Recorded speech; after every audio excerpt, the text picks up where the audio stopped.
महामृत्युञ्जय स्तोत्रम श्लोक 5 देव देवं जगन्नाथं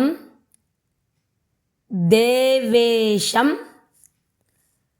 वृषभध्वजं नमामि शिरसा देवं किं नो मृत्युः करिष्यति।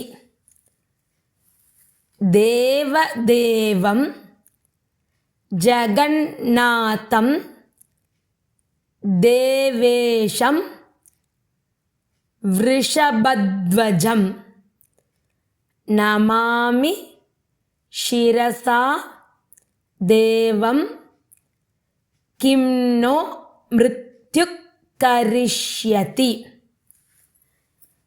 देवदेवं जगन्नाथं देवेशं वृषभध्वजं नमामि शिरसा देवं किं नो मृत्युः करिष्यति।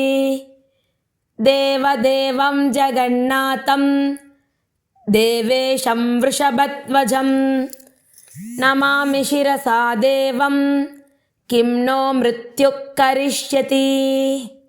देवदेवं जगन्नाथं देवेशं वृषभध्वजं नमामि शिरसा देवं किं नो मृत्युः करिष्यति।